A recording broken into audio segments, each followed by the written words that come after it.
السلام عليكم. النهارده هنعمل لكم وصفه حلوه جدا بمناسبه عيد الاضحى. ربنا يعود عليكم وعلى امه محمد كلها بخير ان شاء الله. اللي احنا هنعمله النهارده هو الرقاق الطري بطريقه سهله جدا وبسرعه جدا ومش هياخد منك وقت. بمكون هو الدقيق، حبه ميه وما فيهوش اي حاجه. انا عندي هنا اهوت تقريبا انا عامله كيلو الا ربع دقيق، وهحط عليهم معلقه ملح صغيره ومعلقه سكر زي ما احنا شايفين مع بعض، وهحط قيمه كوبايتين او 3 كوبايات ميه زي ما انا هعمل دلوقتي قدامكم. ونبدا نلم العجينه، هنعجنها. اهم حاجه العجن كويس. انا دلوقتي هعجن معاكم كويس اهو العجينه. خدوا بالكم انا عملت مكون هنا ما قلتلكوش عليه، ده هستخدمه وانا بفرد العجينه. هو عباره عن زيت سخن جدا جدا جدا، وحطيت عليه يعني قيمه نص كوبايه زيت. سخنتها على النار وحطيت فيها قيمه ربع كوبايه دقيق كده، وهي بتغلي الزيت بنزل عليه الدقيق واقلبه جامد وبحطه هنا اهوت علشان هوريكم هعمل بيه ايه الزيت والدقيق دلوقتي. ودلوقتي بعجن معاكم وبسرعه جدا، مش هياخد معايا ان شاء الله وقت، يعني العمليه كلها مش هتاخد اي حاجه. واهو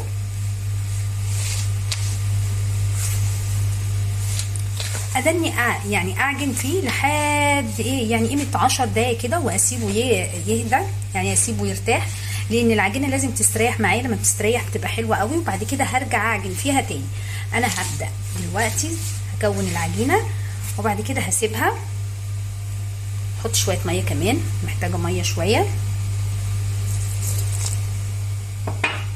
واعجن فيها لحد ما تتكون معايا العجينه، واسيبها تستريح شويه وابدا اعجن فيها تاني. لما بعمل كده هو بتتكون لها عرق وبتبقى حلوه قوي في الايه في الفرد معايا، والعجينه بتاعتي بتبقى حلوه وتصلح كمان لجميع الاغراض غير الرقاق الطري. بس انا دلوقتي بستخدم الرقاق الطري. ودلوقتي اهو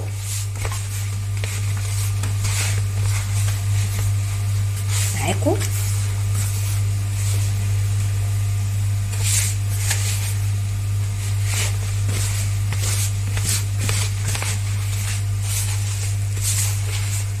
وابتدي اسيبها شويه اهي. هلمها بس كلها كده معاكم وابتدي اسيبها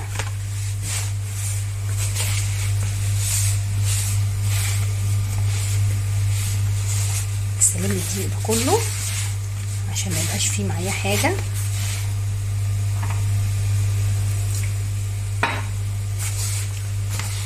واسيبها تستريح قيمه 10 دقايق بالظبط، وابتدي اعجن فيها تاني واوريكم هتبقى ازاي بعد ما هكون عجنتها. ونبدا نفرد مع بعض ونشوف الرقاق الطري الجميل الحلو اللي بالهنا والشفا هناكله ان شاء الله في العيد، ويكون عيد سعيد علينا ان شاء الله. نرجع لكم بعد 5 دقايق تكون العجينه استريحت شويه. بصوا على العجينه بقت حلوه قوي، وهعجنها تاني معاكم اهو عشان تشوفوا. وهجيب حبه زيت صغيره كده واحطها على العجينه من فوق، حاجه بسيطه خالص لا تذكر، والم بيها العجينه بتاعتي كده، وابتدي اكور فيها واحطها. التكويره هتبقى صغيره قوي. ادي العجينه بتاعتي اهي بعد ما انا عجنتها مرتين كده اهوت وبقت زي الفل. بصوا عامله ازاي، بصوا مفيش فيها اللي هي بتبقى ساعات العجينه بتبقى متقطعه او فيها تجاعيد كده، ده بتبقى علامه على ان العجينه مش حلوه. دلوقتي بصوا كده انا هبدا اقطع فيها، هقطع حتت صغيره يعني اكبر من الليمونه كده بسيطه، علشان ما تبقاش لا كبيره ولا صغيره معايا اهو. شايفين ادي اهي حته العجينه اللي انا هعمل بيها اهو حجمها، وابتدي اكور فيها برضو شويه كده.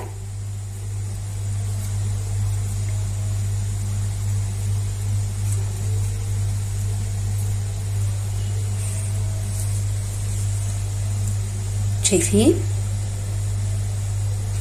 اهي، وابتدي احطها هنا كده وابتدي اعمل كل العجين، ونشوف بعد ما هكور كل العجين معاكم نشوف هيبقى. ودينا قطعت معاكم العجينه وهغطيها وهنصبر شويه قيمه نص ساعه لحد برده ما تستريح معايا العجينه. وهنجيب برده المكون اللي انتوا ما تنسوهوش اللي انا قلت لكم عليه، عباره عن دقيق وزيت، وهو دول اللي هنشتغل بيهم دلوقتي ونشوف معانا بعد شويه. دلوقتي هعمل قدامكم اهوت، هجيب اول قطعه من العجين وهعمل كده افردها، واجيب واحده كمان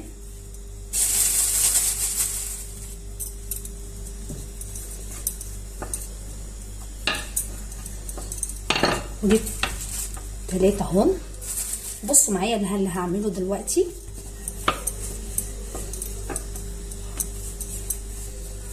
فردتهم اهو، وبجيب زي ما انا قلت لكم الزيت والدقيق اللي انا عملته قلته لكم في الاول، وبعمل العجينه كده بمسحها.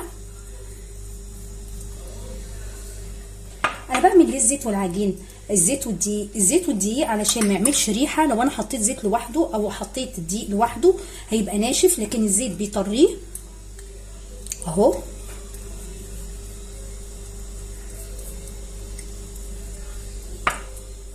واحط التالتة، انت ممكن تعمليها ب4 تمام عادي جدا.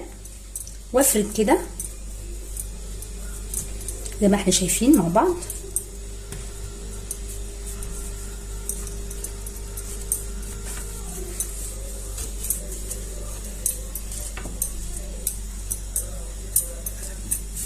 ابدا افردها خالص، وخاصه الجوانب بتاعتها عشان ما تبقاش الجوانب بتاعتها تخينه وتبقى رفيعه معايا اهو.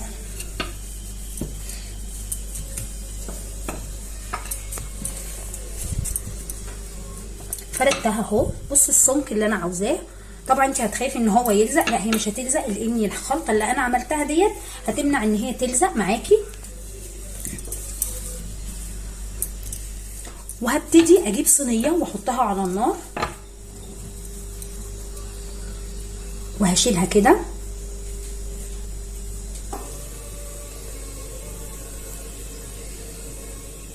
انا مسحت الصينيه طبعا بالزيت بحبه زيت صغيره خالص، بحيث ان هي ده اللي انا عملته كمان في الاول هوريه لكم.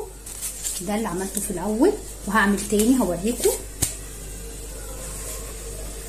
حطيت واحده كمان وهستنى لحد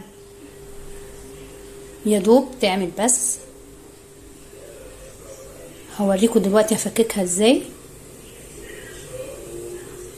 خدوا بالكم انها ما تاخدش لون معاكم. انا بوطي على البوتاجاز شويه بشويه وبعليه برده بشويه بشويه، يعني اعلي شويه واوطي شويه عليه بحيث ان هي ما تاخدش دقيقه واحده. بصوا كده وبقلبها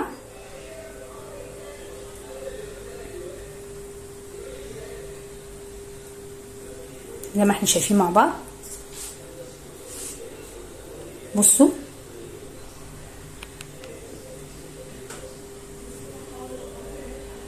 وهبتدي افككها برضو قدامكم. بصوا كده معايا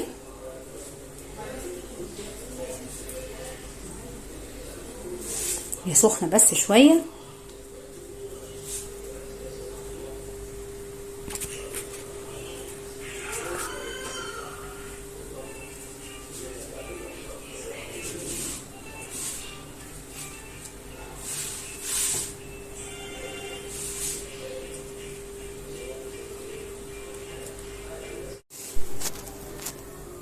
بصوا معايا انا بحاول افككها لكم. بصوا شايفين كده معايا كده فككتها حتتين وهوريكم زي ما احنا شايفين مع بعض.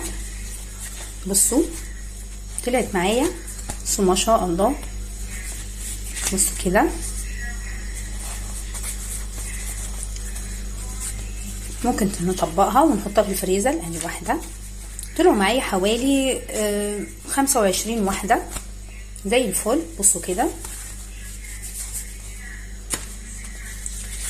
بصوا طريه ازاي.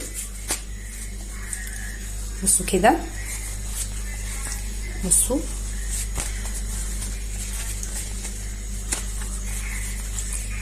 بصوا. ممكن انا اطبقها كده واحطها معايا في الفريزر واشيلها ولما احتاجها. بصوا مدوره وجميله جدا وطريه، تستخدميها ككريب، تستخدميها كرواق طري في العيد ان شاء الله.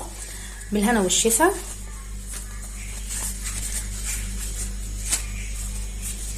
وزي ما احنا شايفين يعني تقريبا عملوا معايا كيلو الا ربع دقيق، عملوا بتاع 25 واحده زي الفل. طبعا انا بجيب مثلا التمانية من بره بتتكلف ب 25 جنيه، يعني استخدمت بتاع نص كيلو دقيق وعليهم ربع كيلو صغير كده، يعني تقريبا العمليه كلها ما كلفتش 15 جنيه، وجبت 25 واحده زي ما احنا شايفين اهو. ممكن انتي تعمليهم في البيت بنفسك. شايفين مدور ازاي وحلو وكويس جدا، شايفين. وده الكريب بتاع النهارده. وما تنسوش تعملوا لي لايك وسبسكرايب عشان يوصلكم مني جديد، وتشتركوا في القناه علشان حبايبي اللي ما اشتركوش هيوصلهم مني كل جديد لو اشتركوا وفعلوا الجرس. وهبعت لكم حاجات جديده بمناسبه العيد الاضحى. وكل سنه وانتم طيبه، ما تنسونيش في اللايك.